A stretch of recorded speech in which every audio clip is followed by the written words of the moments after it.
turabasuhuje inshuti bavandimwe bakunzi ba NZU Business Group Limited, by'umwihariko mwebwe mwese mudahwema kudukurikirana umunsi ku wundi gatanu kuri gatanu mukurikira iyi channel yacu ya NZU Market. Turabasuje cyane rero kandi tubahaye ikaze, tubibutsa gukomeza gukanda subscribe, mukomeze mukande subscribe, mukore na share, mukanda kazogera mbese kugira ngo mutazajya mucikwa n'ibyiza byose tugenda tubagezaho umunsi ku wundi.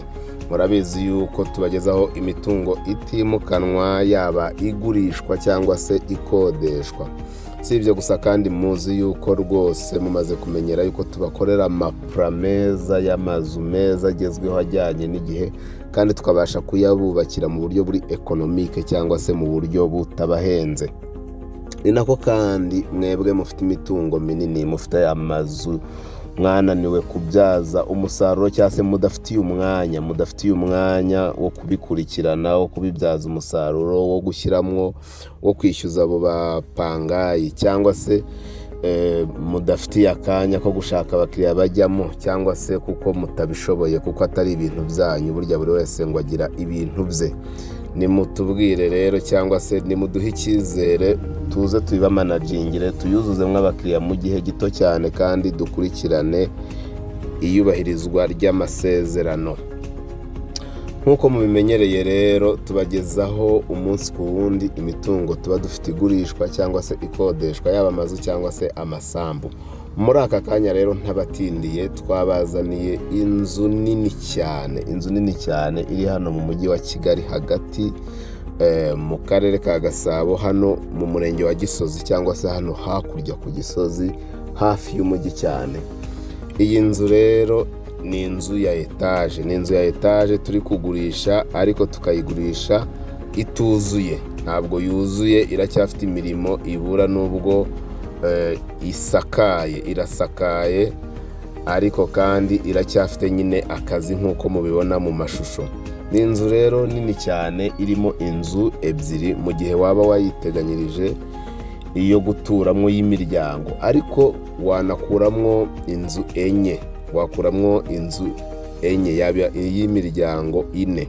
Ndaje mbasobanurira impamvu yabyo. Si ibyo gusa, wanayikuramo hoteli cyangwa se moteri. Ndaje mbasobanurira impamvu y'ibyo byose. Byaturuka kuri wowe waba uyiguze, icyo waba wifuza kuyikoresha cyangwa se icyo ukeneye. Iyi nzu, impamvu y'ibyo byose mbabwira ni iyi.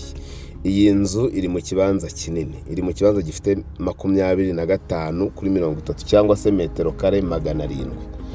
Utangira uyu mushinga cyangwa se uwatangiye iyi projet yayubatse mu buryo bwa jimere. Mumenyereye yuko nyine ziba ari inzu ebyiri ziri paralele. Buri gice gifite ibyumba 5, ndetse kikagira kikagira na toilette enye, kikagira salo ebyiri, salo yo hejuru n'iyo hasi, kikagira salle à manger yo hasi birumvikana, kikagira na cuisine. Buri gice kandi kikagira na annex yacyo. Nuvuga ngo iyo ufashe ibyo byumba 5 n'izo salo n'iki ukabikuba kabiri, kuko n'ikindi gice niko kimeze, bihinduka ibyumba 10. Bihinduka ibyumba 10 n'amatoilette 8 n'amasaro 2 manini n'amasare à manger yayo n'amakwizine 2, bigahinduka ndetse n'izindi sale 2 zo hejuru n'andi ma annex 2, urumva biri double. Bisobanuye ngo wabishatse ushobora gukuramo inzu enye. Nuvuga ngo hasi hakaba inzu 2, n'izo hejuru nazo zikaba 2. Ukashaka amageti, buri yose ukayishakira gate yayo. Nabyo birashoboka cyane yuko iyi nzu isa naho ikora ku mihanda 2, nabyo birashoboka. Ariko kandi aho ibihe bigeze, abantu babaye abasirimu, abantu bamenye kubana, nubwo buri yose utayishakira gate, buri wese ajya ukwe, nta kibazo rwose. Iyi nzu ni 4 in 1, nta gushidikanya ku muntu wishakira gukora business, kuko no gutura mu bizu binini cyane ntabwo bigezweho. Niyo mpamvu tubabwira ngo NZU Business Group Limited tuzajya tubagira inama umunsi ku wundi. Dore n'uburyo chantier yatangiye, uburyo inzu yatangiye kubakwa, n'inzu ikomeye cyane, byose twagiye tubibagaragariza.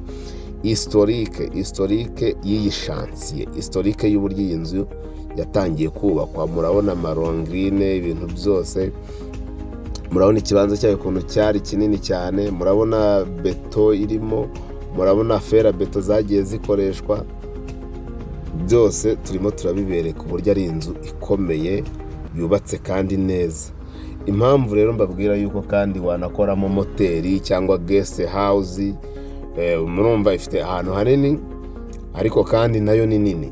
Buri ibyo byumba bita 10 buri cyumba biroroshye, ni ibyumba 2 byonyine ubwo bisigaye bitagira amasare de bain yabyo. Biroroshye rero nabyo kugira gute kubiha amatoilette yabyo n'amadushi, bikaba ibyumba 10.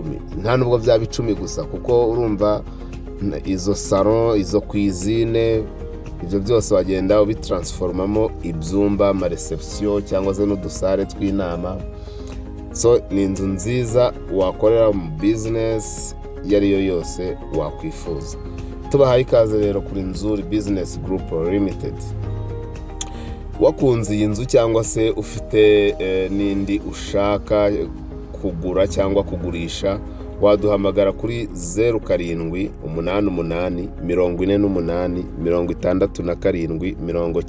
97 cyangwa se kuri 0788 2 inshuro 3 0123.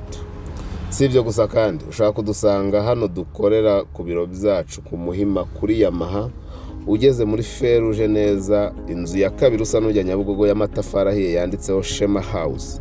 Dukora muri etage yayo ya nyuma, umuryango wa mbere ureba ku Gisozi. Urumva ko haroroshye cyane.